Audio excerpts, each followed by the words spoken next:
Good morning. Two different types of Pythagoras problem today. Firstly, does it have a right angle? So here is a triangle, but I don't know whether it's a right angle triangle or not. I'm going to use Pythagoras to test. First thing I need to ask myself is, which is the longest side? Well, that's easy. Remember, we call the longest side in a right angle triangle the hypotenuse, and it's always opposite the right angle. So we're wondering if that there is a right angle. Now, getting a protractor out and measuring it isn't really any good because they will deliberately draw diagrams inaccurately to stop you doing that. So instead I'm going to use Pythagoras. So I'm going to remind you how Pythagoras works.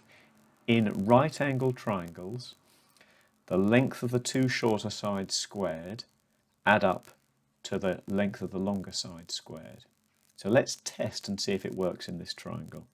3 squared is 9, 4 squared is 16, and 5 squared is 25. If this is a right angle triangle, that plus that would equal that.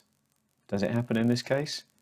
Yeah, 9 and 16 makes 25. So we can say, because 3 squared, which is that side squared, plus 4 squared equals 5 squared, the triangle has a right angle. So we have proved that it has a right angle, and what's more, we know which one is the right angle. We know it's that one there, the one opposite the longest side.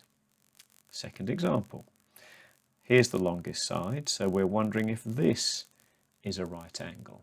So let's work out the square of each side. 5 squared is 25. 11 squared, 121.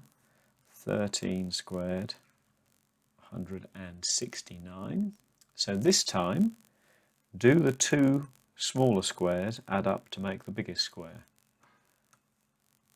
They don't. So this isn't a right angle triangle. Pythagoras doesn't work, so it's not a right angle triangle. How do we write that? Well, I write that 5 squared, which is that length squared, plus 11 squared doesn't equal 13 squared. That's the symbol we use for doesn't equal. So the triangle does not have a right angle.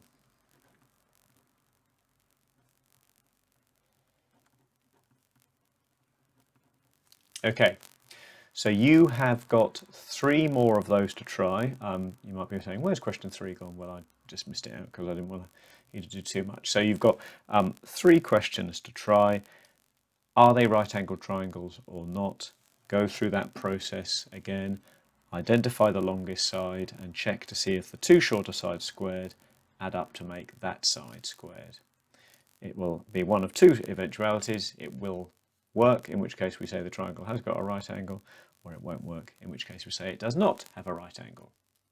Here is the second sort of problem then. We're asked to find the length of a line segment. Now that's just a bit of maths terminology that means a short line. So I want to find the length of the line segment joining the points A and D. So I'm going to join those points up.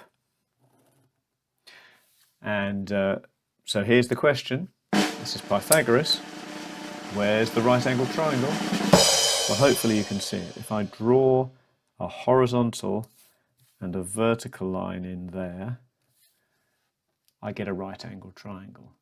And it is a right angle triangle, so unlike the previous set of questions, I know it's a right angle, so I know Pythagoras will work. So, how long is this side and how long is this side? Well, I'm using the numbers on my axes here.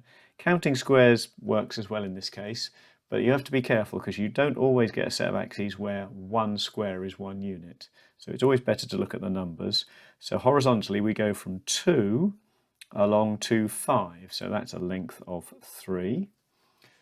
And vertically we're going from 4 up to 16, so that's a length of 12. So I just do my Pythagoras thing. I square 12, I square 3, it's a right angled triangle, so I know that those two squares will add up to the square of the longer side, and so my answer is just the square root of 153. And inevitably that's not going to be a nice round number, so I'm going to round it. It's 12.369, so that's 12.4.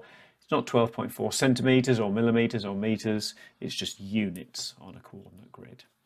So I would write that out like this. So the length we're after is the square root of 3 squared plus 12 squared, 3 squared plus 12 squared, which is 12.4 when rounded to 1 decimal place.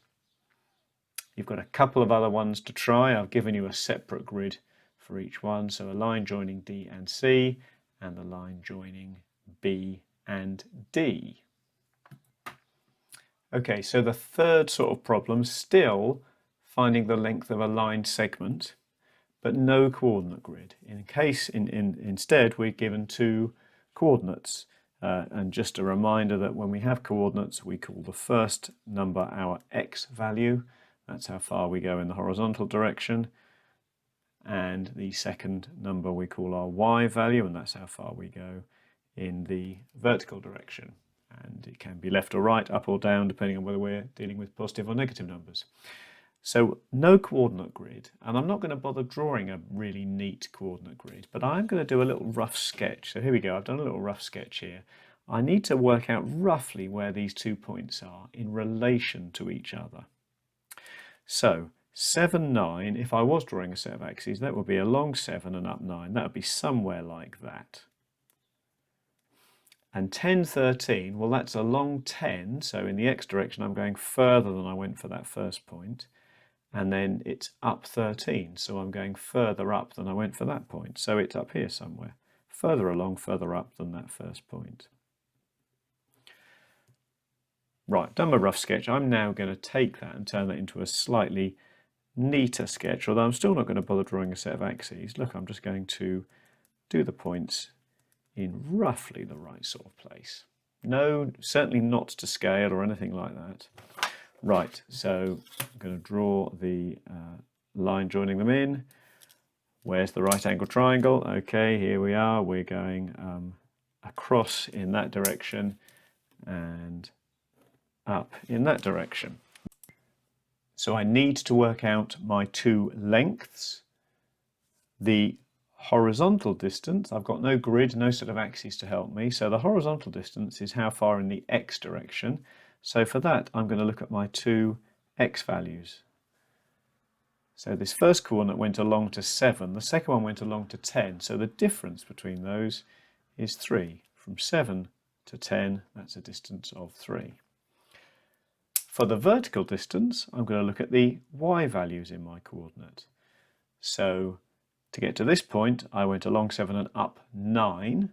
To get to this point, I went up 13. So the difference there is 4. The jump between 9 and 13 is a jump of 4. So I've got my right angle triangle. I know it's a right angle triangle, so I know Pythagoras will work. So I've got 3 squared, I've got 4 squared, and while the helicopter flies overhead, I add those two together and square root it to find the missing length. Helicopter's gone now, so let's write out that.